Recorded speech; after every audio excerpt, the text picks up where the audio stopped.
बिस्मिल्लाहिर्रहमानिर्रहीम। सिंगापुर के इस बाज़ार में हमने एक बहुत ही नए कानून के बारे में जाना जिसको सुनकर हम हैरान रह गए। हमने वहाँ पे देखा कि किस तरीके से गवर्नमेंट इस बात को मेक श्योर कर रही है कि जब आप अपने थके हारे जहन को फ्रेश करने के लिए मार्केट जाएं या फिर किसी रेस्टोरेंट का रुख करें तो आपको ज़रा बराबर भी जहनी टॉर्चर का सामना ना हो। और इसकी मिसाल थी ये नोट आउटिंग का कानून, जो बना कर सिर्फ कानून की किताबों तक महफूज नहीं किया गया बल्कि सिटीज़न तक उसकी अवेयरनेस पहुंचाने के लिए इस तरह से बैनर लगाए गए।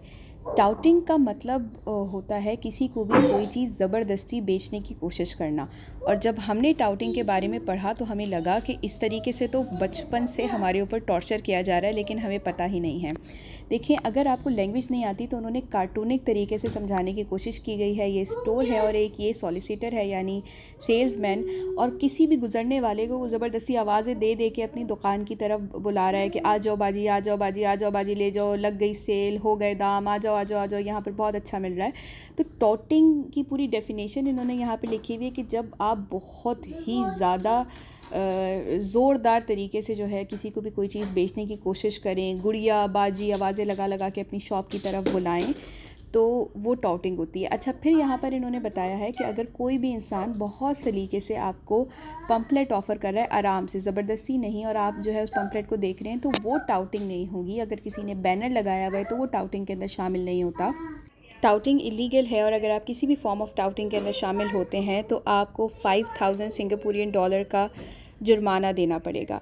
जैसे ही मैंने ये कानून पढ़ा तो मुझे याद आ गया कि बचपन में जब मैं अपनी खाला के साथ सदर मार्केट गई थी। अब आप तसव्वुर करें कि सदर में जो है वो दुकानें आमने सामने बनी हुई होती हैं, बीच में एक गली होती है, दुकानदार दोस्त होते हैं, आपस में उनका हंसी मजाक होता है, और इसी हंसी मजाक के अंदर जो है वो हम लोगों को बुला रहे थे, गुड़िया गुड़िया आ जाओ, हमारी तरफ आ जाओ, ले लो।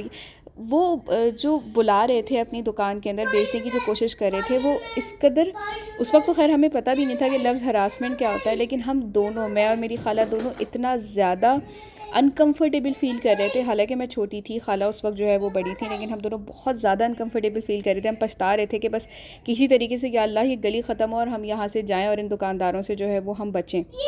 ये छोटे छोटे कानून हैं जिनको देखकर, जिनको बनाकर हम ज़हनी तौर के ऊपर अपने शहरियों को सुकून दे सकते हैं, अगर हम लोकल बॉडीज़ को और पुलिस को जो है वो अफेक्टिवली यूटिलाइज़ करें।